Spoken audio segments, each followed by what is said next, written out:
Hello friends, आज मैं आपके लिए लेकर आई हूँ देवी रुक्मिणी और देवी सीता के रहस्य। आज हम देवी रुक्मिणी और देवी सीता की कुछ ऐसी समानताएं देखेंगे जो दूर से तो एक जैसी लगती हैं, लेकिन जैसे जैसे हम इसे पास से समझते हैं ऐसा लगता है देवी रुक्मिणी और देवी सीता दो अलग अलग व्यक्तित्व हैं। सर्वप्रथम हम देखते हैं देवी रुक्मिणी और देवी सीता दोनों का प्रथम मिलन उनके स्वामी से देवी गिरजा के मंदिर के पास हुआ।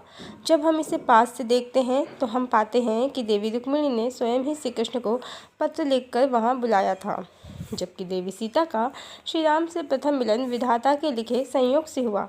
जहाँ देवी रुक्मिणी ने श्री कृष्ण को बुलाया वो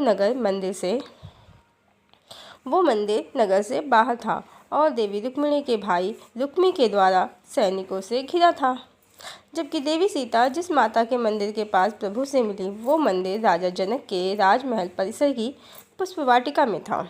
देवी रुक्मिणी ने पत्र लिखकर कृष्ण को बुलाया।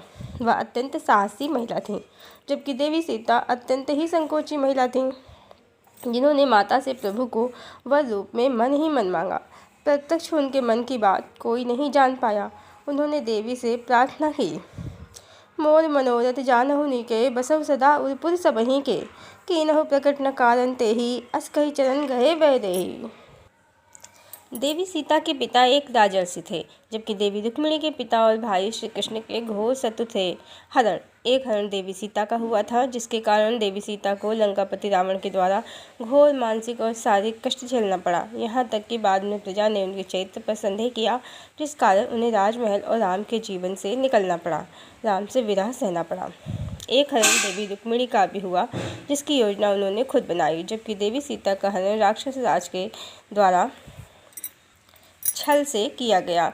देवी रुक्मिणी का जीवन हरण के बाद श्री कृष्ण के साथ ही बीता। हाँ, कहते हैं कि दुर्वासा ऋषि के श्राप के कारण देवी रुक्मिणी को श्री कृष्ण से अलग होना पड़ा, कुछ वर्षों के लिए, शायद 12 वर्ष। इस बीच उन्होंने विष्णु भगवान की तपस्या की और श्राप मुक्त होकर शेष जीवन श्री कृष्ण के साथ सुखपूर्वक बिताया।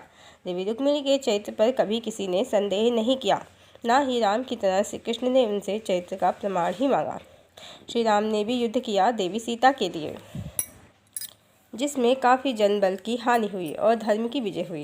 राक्षस राज रावण का गर्व और जीवन दोनों ही तहस नहस हो गए। श्री कृष्ण ने भी युद्ध किया देवी रुक्मिणी के लिए, इसमें भी जनबल की हानि हुई, पर इसमें देवी रुक्मिणी के पिता और भाई की काफ़ी जग हसाई हुई।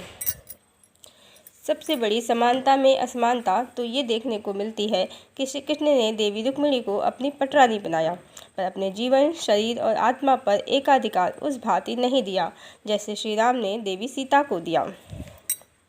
देवी सीता के निष्कासन के बाद भी श्री राम ने पुनर्विवाह नहीं किया, जबकि श्री कृष्ण ने देवी रुक्मिणी के रहते 7 और भी विवाह किए। 16,100 का किस्सा तो मशहूर है ही। श्री राम की तरह श्री कृष्ण ने देवी रुक्मिणी को एक पत्नी जैसा कोई वचन नहीं दिया, जो सबसे बड़ा भेद बन गया देवी रुक्मिणी और देवी सीता में। इतना ही नहीं, देवी सीता ने अपने पति और पुत्रों के आगे ही धरती लोक त्याग दिया, जबकि देवी रुक्मिणी के पति और पुत्रों ने उनके आगे ही धरती लोक त्याग दिया।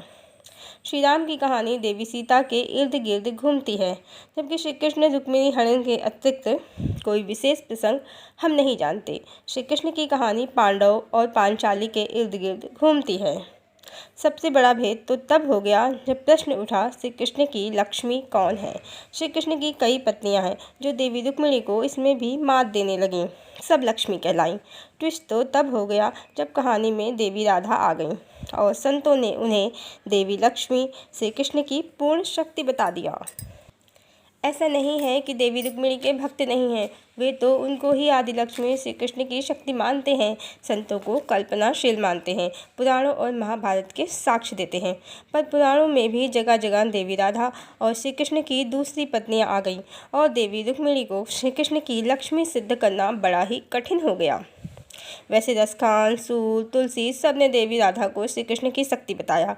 चैतन्य महाप्रभु ने देवी राधा को श्री कृष्ण की आत्मा ही बता दिया।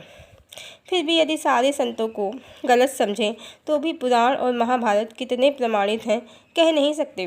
द्वापर को बीते 5,000 साल हो गए हैं। भारत में इधर 2,000 सालों में बौद्ध, जैन, मुगल, ब्रिटिश इतने धार्मिक और राजनीतिक परिवर्तन हुए हैं कि इतिहास कितना शुद्ध रूप में हमें मिल रहा है कह नहीं सकते। इस तरह देवी रुक्मिणी का श्री कृष्ण की लक्ष्मी कहलाने का एकाधिकार भी टेढ़ी खीर ही हो गया। ये कुछ ऐसे तथ्य हैं जो बताते हैं देवी रुक्मिणी और देवी सीता एक नहीं दो अलग अलग व्यक्तित्व हैं।